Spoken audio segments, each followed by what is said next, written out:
রান্না বান্না শেষ করে কাপড় চোপড় গোছাতে গোছাতে দুপুর 2টা বেজে গেল। এদিকে জল অনাবর্ত পড়ে যাচ্ছে তানিমার চোখ থেকে। এটাই হতো এবার তার শেষ রান্না। আচ্ছা, বিজয় কি সত্যি সত্যি ওদের ছাড়া থাকতে পারবে?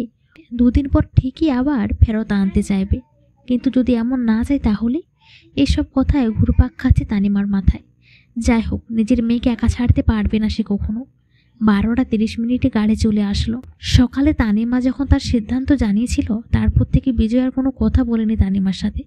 সোজা বলে দিয়েছিল, আমার যখন কথা মানতে পারবে না, চলে যাও বাবার বাড়ি। আমার কাছে আমার মাই ইম্পর্ট্যান্ট।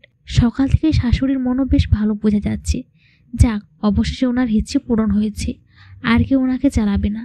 কিন্তু উনি তো এতদিন আলোর সম্পর্কে যা যা বলে এসেছেন, তা কি সত্যি ছিল, নাকি আমাদের তাড়ানোর মাত্র একটা ফোন দিয়ে? ঘর থেকে বাইরে পা রাখতে গিয়ে শিউরে উঠল তানিমার। চোখ বোলাতে লাগলো চারিপাশটায়। এতদিন ধরে তিলে তিলে গড়ে তোলা তার সাজানো সংসার নিমেষে পর হয়ে গেল। যত পা সামনে এগোচ্ছিল তত শরীর অবশ হয়ে আসছিল। বাসার সামনে এক পাশে ফুলের বাগান আর অন্য পাশে সবজির। সব ফুল গাছ তানিমায় নিজের হাতে লাগানো। বাগানের মাঝখানে একটি বসার জায়গাও আছে। জায়গাটা বেশ পছন্দের বিজয়ের। প্রায় প্রতিদিন সকালে পত্রিকা হাতে এখানে বসে থাকতো, আর তানিমাকে এখানে এনে চা দিতে হতো বিজয়কে। চা দিয়ে বসার সময় বিজয় হেসে হেসে বলতো, অসংখ্য ধন্যবাদ তোমায় হে প্রিয়তমা, আমাকে এত সুন্দর একটি পরিবেশ উপহার দেওয়ার জন্য। সেই দিনগুলো আজ শুধুমাত্র স্মৃতির এক ঝরা পাতা। নিজের মন শক্ত করে গাড়িতে উঠে বসলো তানিমা। বিজয়কে আবার ঘর থেকে বেরিয়ে আসতে দেখা গেল। ড্রাইভারকে ভাড়া দিল, এসে বিজয় আর বলল সাবধানে যেতে। তারপর তানিমার সাথে কথা না বলেই ফিরে যেতে শুরু করলো। তানিমা বলে উঠল, নিজের খেয়াল রেখো। কোনো উত্তর দিল না বিজয়। সোজা হেঁটে ভেতরে চলে গেল। শহর থেকে 20 কিমি দূরে একটি গ্রামে তানিমার বাবার বাড়ি। তানিমার বড় ভাই, ভাইয়ের বউ, ছেলে মেয়ে আর বাবা মাকে নিয়ে ওদের সংসার।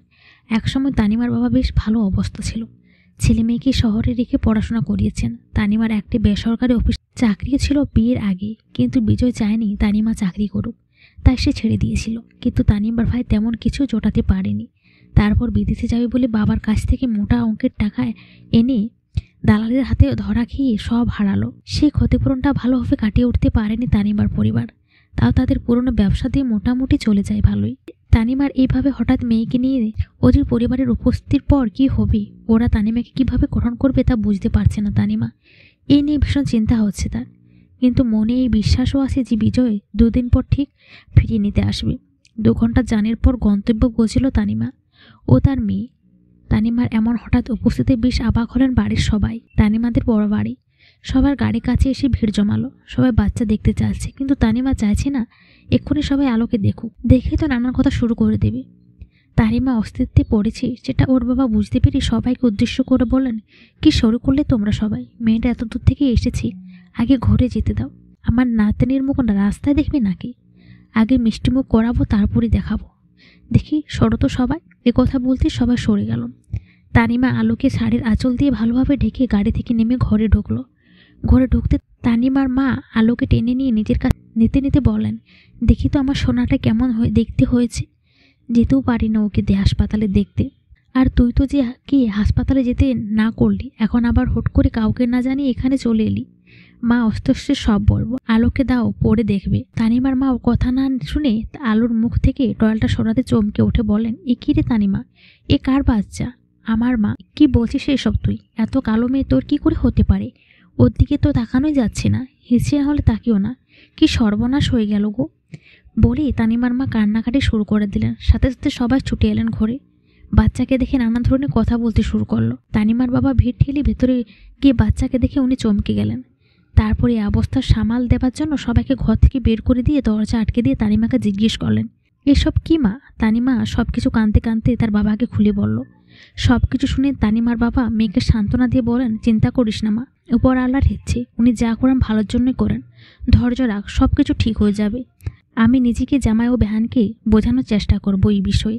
না বাবা, তার কোনো প্রয়োজন নেই। দেখিও আমাকে ছাড়াও কতদিন থাকতে পারে।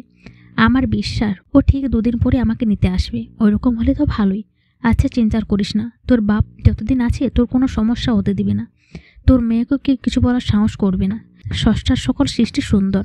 তারপর বাবার বাড়িতে ভালো সময় কাটতে লাগলো তানিমার। বাবার ভয়ে তানিমার বাচ্চার সামনে এই সম্পর্কে কেউ কিছু না বলেও পেছনে ঠিক নানার কথা হতো।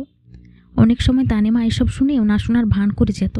তানিমা দিন গুনতে বিজয়ের অপেক্ষা, কিন্তু বিজয় আসা তো দূরের কথা, একটা ফোনও করলো না তানিমাকে। এক পর্যায়ে তানিমা তার রাগ করে না থাকতে পারে নিজেই ফোন দিল বিজয়কে, কিন্তু ওপাশ থেকে ফোন কেউ কল রিসিভ করলো না। তানিমার আজ নিজেকে খুব অসহায় লাগছে। সে আবারও কল ডায়াল করলো বিজয়ের নাম্বারে। গল্পটা ভালো লাগলে অবশ্যই কমেন্ট করে জানাবেন।